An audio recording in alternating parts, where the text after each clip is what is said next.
अस्सलाम वालेकुम। मैं हूं नासरा इकराम एडवोकेट और आप देख रहे हैं law and learning with Nashra Ikram YouTube channel. Dear viewers, आज का वीडियो कन्फेडरेशन के रिमेनिंग पार्ट्स के बारे में है। इससे पहले मैं हाफ वीडियो हाफ पॉइंट्स पर पहले बनाकर अपलोड कर चुकी हूँ। उसके जो रिमेनिंग पार्ट्स हैं वो आज हम डिस्कस करेंगे।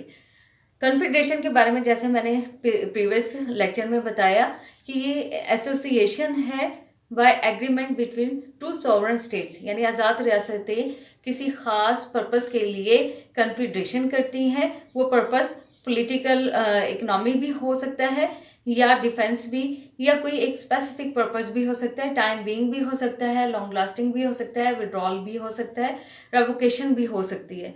तो चलिए स्टार्ट करते हैं रिमेनिंग पार्ट्स को। पॉइंट नंबर 5 था independent constitutions. Independent constitution member states within a confederation typically maintain their own constitutions, legal systems, and governmental institutions. The central authority does not have the power to amend or replace these.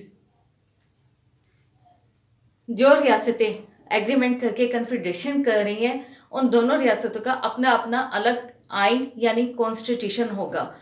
जो central government है इन constitutions में amendment नहीं कर सकते, कोई तब्दीली कोई change नहीं कर सकते, यानी दोनों रियासतें अपने आइन के मुताबिक अपनी गवर्नमेंट स्ट्रक्चर करेंगे, गवर्नमेंट सिस्टम रन करेंगे।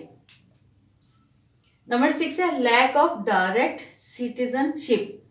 Citizens of the member states are typically considered citizens of their respective states rather than citizens of the confederation itself. They may have rights and responsibilities both at the state and confederal level. अब यहाँ पे जो citizens हैं, शहरी हैं, दो रियासतें affiliate हो रही हैं यानी कन्फेडरेशन कर रही हैं बाय एग्रीमेंट उनका हो रहा है स्पेसिफिक पर्पसेस के लिए। तो जो वहाँ के दोनों रियासतों के जो शहरी हैं वो अपनी रियासत के नाम से पहचाने जाएंगे। जैसे पाकिस्तान अगर इंडिया के साथ कन्फेडरेशन कर रहा है तो पाकिस्तानी सिटीजन्स पाकिस्तानी कहलाएंगे और इंडियन कहलाएंगे। तो इससे कोई फर्क नहीं पड़ता। कन्फेडरेशन यानी वो कन्फेडरेशन स्टेट के सिटीजन्स नहीं कहलाएंगे, वो अपनी अपनी रियासतों के ही सिटीजन्स कंसीडर किए जाएंगे। और जो भी उनका लेवल है कन्फेडरल लेवल पे, दोनों रियासतें राइट और रिस्पॉन्सिबिलिटीज ज़रूर होंगी, लेकिन वो दोनों क्या है सिटीजन्स अपनी अपनी रियासतों से ही पहचाने जाएंगे। Number 7 revocable membership. Member states retain the rights to withdraw, ये इंपॉर्टेंट वर्ड है, इसे कंसिडर करना है, from the confederation at any time. The process from withdrawal is usually outlined, इसको भी अंडरलाइन कर दें, outlined in the confederal agreement.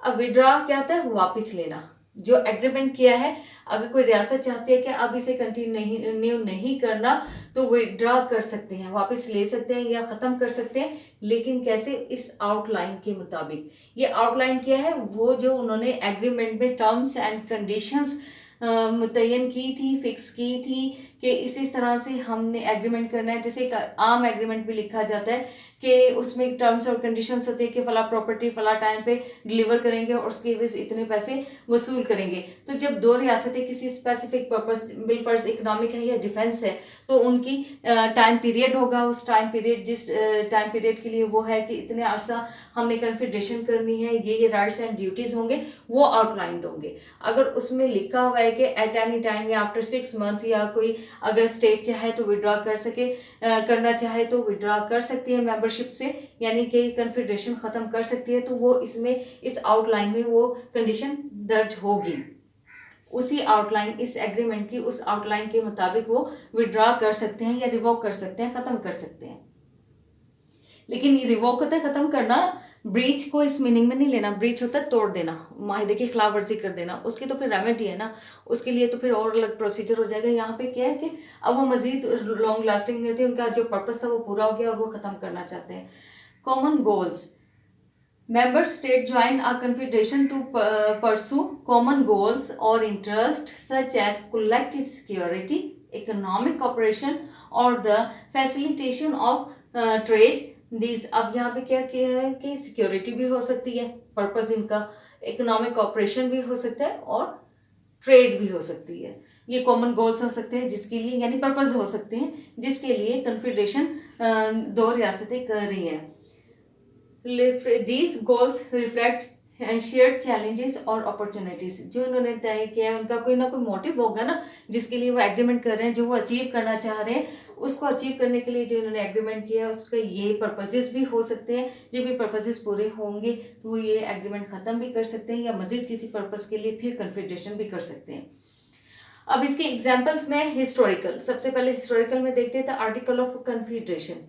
ये article of confederation most important एक ट्रीटी है जिसका आप जिक्र पढ़ेंगे इंटरनेशनल लॉ में भी इसकी तरह, और इसी ट्रीटी को बाद में कानून भी में भी शामिल किया गया।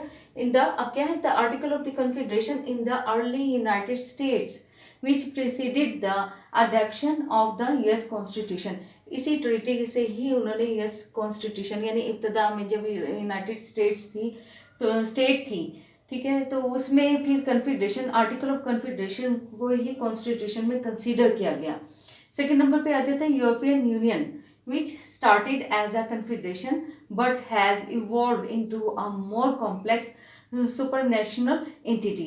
उन्होंने स्टार्ट तो किया कि दो एग्रीमेंट किया दो रियासतों ने और कन्फेडरेशन करके उन्होंने हुकूमत चलाई, लेकिन उसका लॉन्ग लास्टिंग जैसे जैसे वो इवॉल्व होती गई तो मोर कॉम्प्लेक्स होती चली गई। और थर्ड नंबर पे आ जाता है आज़ाद जम्मू एंड कश्मीर। ये थे कंप्लीट यानी प्रीवियस लेक्चर और ये वाला लेक्चर कंबाइन करके ये एक टॉपिक कंप्लीट हो गया।